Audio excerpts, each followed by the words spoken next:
Caitlin Clark resigns from the WNBA. Just like that. No press tour. No farewell game. No jersey ceremony. No closure. A ghost in Nikes, vanished without warning, leaving the league, and honestly, the world, in stunned silence. The rising star of women's basketball. The face of the WNBA's new era. The reason arenas were packed and TV ratings were finally giving ESPN execs something to smile about. Gone. If you're here for the real story and not the filtered version, subscribe. And if you're sticking around for the next meltdown, you better definitely subscribe. And the worst part? We still don't know why. No injury report. No official announcement. No interviews. Just silence. And in that silence, rumors. Panic. Rage. Fans turned into detectives. Players turned into whistleblowers. And the league? Well, the league turned into a black box, locked tight, with no comments stamped across every surface. But here's what we do know. Something is very, very wrong. Because when Sophie Cunningham shows up to a post-game interview in tears, fists clenched, voice shaking, and says, "Y'all don't want to hear the truth about Caitlin. Fine. I'll say it anyway." That's not your average media moment. That's a flare gun, a warning shot, a sign that the internal storm we've all been speculating about, it's real, and it's already hit land. And then there's Lexie Hull, normally composed, polished, PR-perfect Lexie Hull, standing outside a team bus with her phone held high, posting a cryptic black-and-white selfie with one caption. Loyalty politics. That's not subtle. That's not shade. That's a line in the sand. So what happened?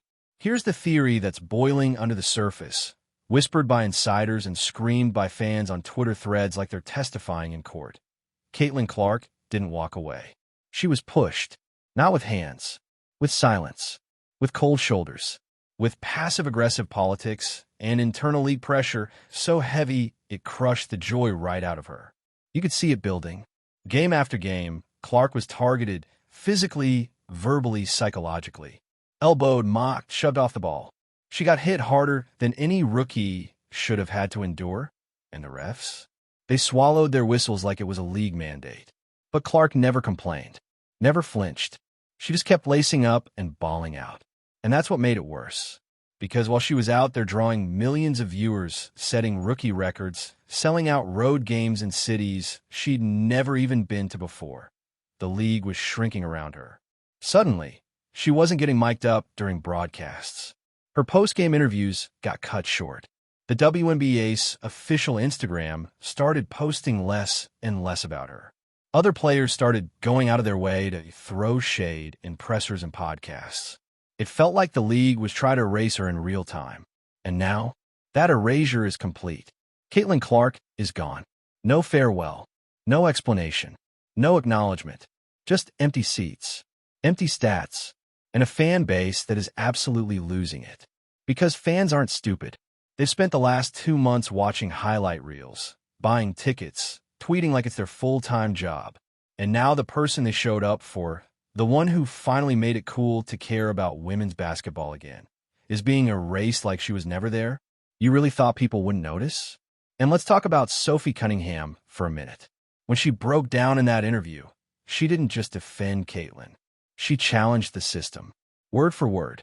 You want to know why she's gone? Because she wouldn't play the politics. Because she didn't kiss the ring. She showed up, changed the game, and made some people uncomfortable. And they punished her for it. That was it. The moment everything shifted. Because it confirmed what fans were starting to suspect. This wasn't just burnout. This wasn't about a sore ankle or a family emergency. This was about control. About a league so obsessed with equality that it couldn't figure out how to support a once-in-a-generation player without alienating the rest of the locker room. But equality doesn't mean erasure. It doesn't mean pretending everyone has the same impact. And it definitely doesn't mean driving your biggest draw off the court in the name of balance. And if you're thinking, well, maybe Caitlin just needed a break, let's go ahead and shut that down right now. Because the timing, the tension, the cryptic posts from teammates, the fact that no one, not the league, not the Fever, not Clark herself, has given a coherent explanation, that's not a mental health break. That's a crisis. One the WNBA has been actively trying to smother. Which, honestly only makes it worse. Because you know who else is watching? Sponsors, major brands, streaming platforms, broadcasters who just invested millions in WNBA rights thinking they were betting on a rising rocket. And now they're seeing a league that can't even manage its own star without imploding. That's why this matters. This isn't just a PR nightmare. This is a credibility collapse. Because the minute your biggest player vanishes and your only response is no comment, you've lost control of your own narrative. And fans? They're not waiting for a press release anymore. They've launched full-blown investigations, zoomed in on bench footage, scrutinized handshake lines, cross-referenced game schedules with internal travel leaks. There are Reddit threads right now with more forensic detail than a Netflix docuseries. And the consensus? This wasn't an injury. It was a takedown. And in the middle of it all, Lexie Hull, the ride-or-die teammate, the one who saw it all from the inside and finally had enough. Her follow-up tweet? They warned us not to speak. I'm speaking anyway. Boom. Just like that, it's not just a disappearance, it's a revolution. Hashtag Free Clark is trending worldwide. Players across the league are starting to like suspicious posts.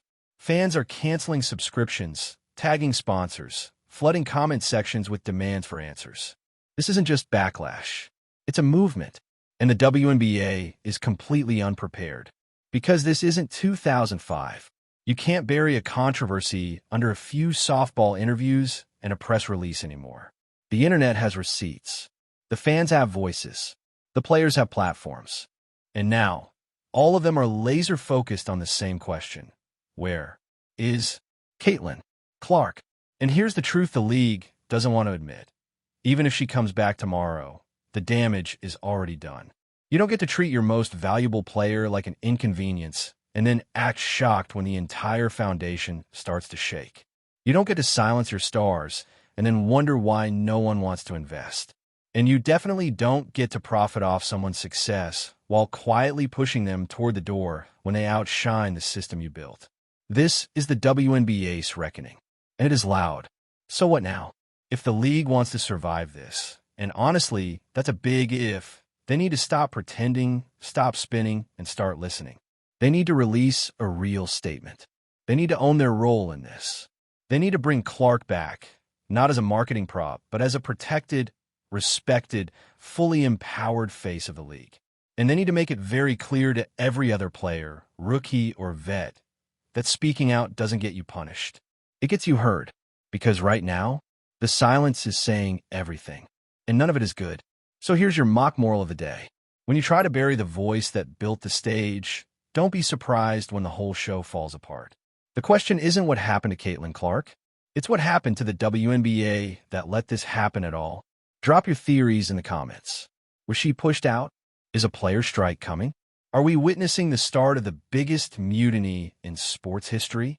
Subscribe for more chaos, clapbacks, and catastrophic mismanagement. Because this isn't just the disappearance of a superstar. It's the start of a revolution. Because this isn't just another sports headline. This is the moment everything breaks open. The WNBA is facing a crisis of identity, credibility, and leadership, and it all centers around one woman, Caitlin Clark. Now, let's go ahead and address the elephant in the locker room. Was this really a resignation? Or was it an exit, wrapped in PR packaging and forced down everyone's throat? Because when a player of Clark's magnitude vanishes from the league with zero official clarity, no press conference, no sit-down interview, not even a cryptic IG story, you don't call that a resignation. You call that a power move. Or worse, a silencing. Let's rewind for a second.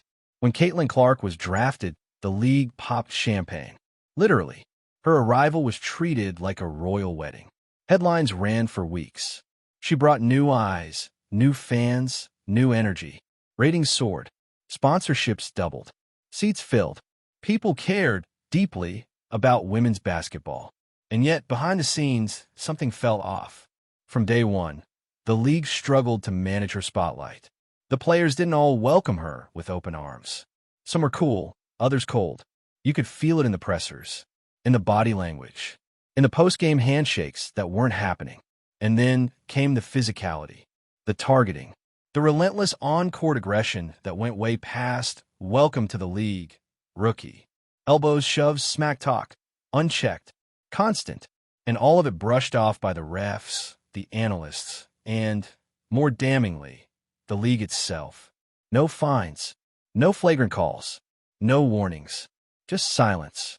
And through it all, Clark didn't flinch. She kept showing up, night after night, dropping dimes and deep threes, taking hits and asking for none of your sympathy. But the real breaking point? It wasn't a foul. It wasn't a fall. It was the fatigue. Not physical, political. Because being Caitlin Clark in the WNBA didn't just mean playing basketball. It meant walking a tightrope. Every time she spoke, someone dissected it. Every time she didn't speak, someone demanded that she should have. Every teammate she passed to, or didn't, was a potential headline. Every moment of silence, considered suspect. And through it all, league leadership had every opportunity to step in and say, "This is our star. She is one of many, and she deserves respect." But instead, they hid behind competitive parity. They let the older guard dictate the culture. They let the resentment simmer until the boiling point was inevitable.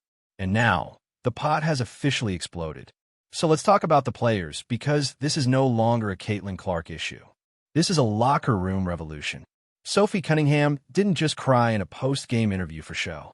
That was a veteran standing in the middle of a broken system and finally saying what so many have been afraid to say. "We're losing the people who made you care." That line? That wasn't about basketball. That was about loyalty, about betrayal, about the quiet war being fought between those who want to protect the league and those who want to protect their piece of it. And then Lexie Hull dropped the hammer. Her social media post wasn't vague. It wasn't coy. It was a direct challenge to the silence. And the fact that it's coming from a teammate, that speaks volumes. Let's be clear, this is not normal. In a well-run league, a player disappearing without cause would set off every emergency protocol imaginable. There would be statements, meetings, an urgent media blitz to clarify and stabilize the situation. But here, crickets, which is why fans are now doing the league's job for them. You've got threads breaking down flight logs, missing practice footage, deleted posts, archived team interactions. You've got clips being slowed down, zoomed in, reanalyzed frame by frame, like a sports-themed version of Making a Murderer. This isn't just speculation. This is a full-blown digital rebellion. And the hashtags? They're telling the whole story. Hashtag Free Clark. Hashtag WNBA Exposed. Hashtag Save Women's Basketball. This is the players' movement meets fan uprising, and it is not going away. Because here's the wildest part of all this. The league actually thought they could just ride this out. Let the media cycle spin for a few days and fade. But they underestimated something critical.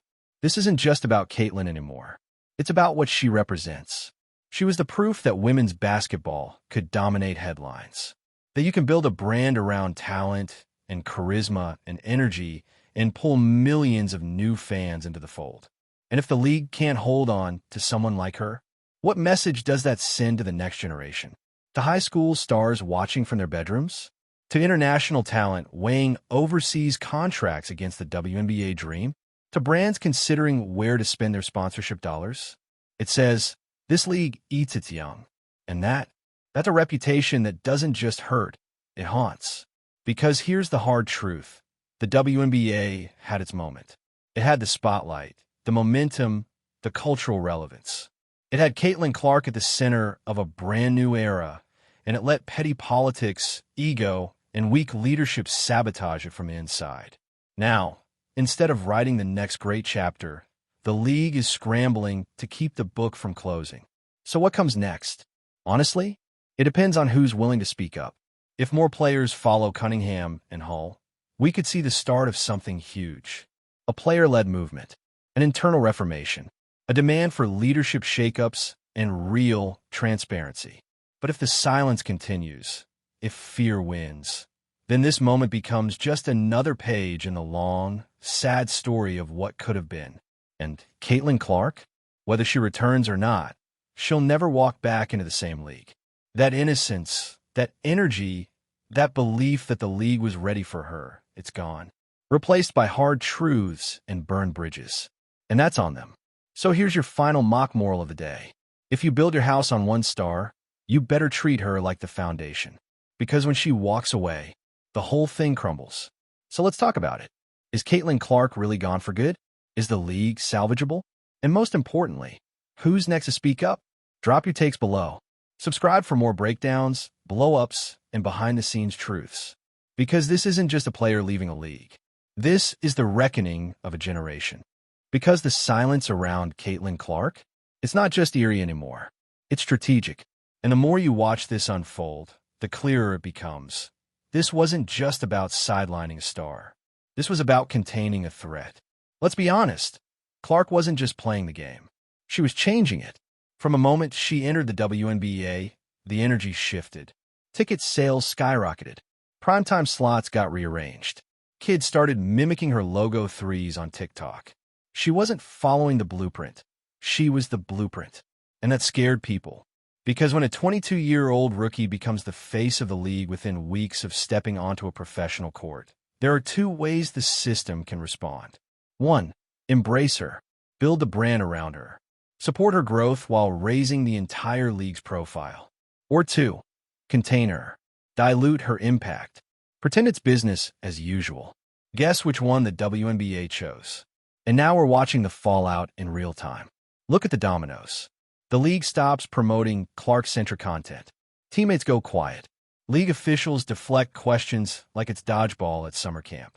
Players like Sophie Cunningham and Lexie suddenly become the only voices speaking up. That's not a coincidence. That's a coordinated freeze-out. And why? Because Clark was too powerful for a system that wasn't built to handle her. She wasn't just a scorer. She was a disruptor, a walking contradiction to the nobody watches women's sports myth, a one-woman rebuttal to every tired talking point. And with that power came something even scarier to the powers that be, autonomy. Caitlin Clark didn't just play well. She knew her worth. She showed up to pressers like a pro. She engaged with fans and sponsors. She moved like someone who didn't need the league to define her. And in a league that thrives on control, that's dangerous. Now let's take a beat and talk about what this means for the other players. Because, make no mistake, there's a civil war brewing inside the W. On one side, you have the traditionalists, the vets, the ones who climbed their way through a broken system and now guard it with a kind of unspoken loyalty. To them, Clark wasn't just a rookie. She was a disruptor of the pecking order. And on the other side, the new wave. The players who see Clark as a door opener. A symbol that women's basketball doesn't have to be niche or polite or low-key anymore. Cunningham and Hull, they chose a side, loudly, and you can feel the tension. In every icy press conference, in every half-hearted no comment, in every suspicious absence from official media days. This league is splitting down the middle, between those who protect the system and those who are done being quiet. And here's the million-dollar question. Where do the fans go? Because fans aren't waiting around for press releases anymore. They've picked their side, and it's not subtle. They want transparency. They want accountability. They want their star back. And the WNBA's response? A bland, lifeless statement about player privacy and focus on the team. Ma'am, we weren't born yesterday. If Caitlin Clark actually resigned of her own free will, there would have been a video, a caption, a moment. Instead, we got a vacuum. And in that vacuum, speculation, fury, and something else the league didn't see coming. Organization. You see, this isn't just a fan meltdown. It's a full-on movement. There are change.org petitions with 6 figures. Reddit AMAs with anonymous insiders. Burner accounts on X dropping alleged internal emails. Fans are pooling resources to buy billboard space, demanding answers. You cannot buy this kind of momentum, and the league is wasting it. Let's shift gears for a moment. Let's talk about what this means for women's sports as a whole. Because Caitlin Clark's disappearance isn't just a WNBA story. It's a case study in how institutions handle uncomfortable success. Clark wasn't just good for the league. She was too good. Good enough to expose its flaws. Good enough to make people ask questions. Like, why was a rookie expected to carry media expectations without protection? Why did the refs allow physical play that bordered on unsafe? Why did the league's social media pivot away from its most visible star when she was drawing historic engagement? These aren't small questions. They are foundation-level questions. And the league's silence? That's not just disappointing. It's terrifying because the world was watching. Young girls who finally had a player that looked like them, played like them, and spoke to them. Watching. Fans who turned on the WNBA for the first time because of Clark. Watching. Sponsors, partners, investors. Watching. And now they're watching it all unravel. Let's be real. The Caitlin Clark resignation, if we can even call it that, might go down as one of the biggest blunders in modern sports history. Not because a player left, but because a league let her. They let toxicity grow unchecked. They let resentment fester. They let their own star get pushed out, then try to act like it never happened. You don't come back from that with a rebrand. You don't fix it with a tweet and a Nike collab. You fix it by owning the mess, by admitting that something went wrong, by protecting the next Caitlin Clark, by building a league that isn't scared of its own future. Because here's the bottom line. You don't get to silence greatness and then act surprised when the lights go out. So what now? Well, the league's at a crossroads. They can double down, stay quiet, and hope fans forget. They won't. Or they could do the hardest thing in professional sports, tell the truth. Because the damage is already done. But the future? That's still in play. And maybe, just maybe, this whole disaster will be the spark that finally forces the WNBA to grow into what it was meant to be. Not a gate-kept club, not a revolving door of forgotten stars, but a real, empowered, player-driven league with teeth, vision, and value. That's what Caitlin Clark was fighting for. That's what Cunningham and Hull are still fighting for. And that's what fans are screaming for. So here's your final mock moral of the day. If you're lucky enough to be given a star, don't dim her light to protect your shadows. Let her shine and build the damn league around her. Because the next one, she's watching, and she'll remember everything. Drop your conspiracy theories, your rage, and your hope in the comments. Do you believe Clark actually resigned? Or are we watching a cover-up unravel before our very eyes? Hit that subscribe button if you're here for the breakdowns, the blow-ups, and the truth. Because this isn't just sports. This is a battle for the soul of the WNBA. And it's far from over.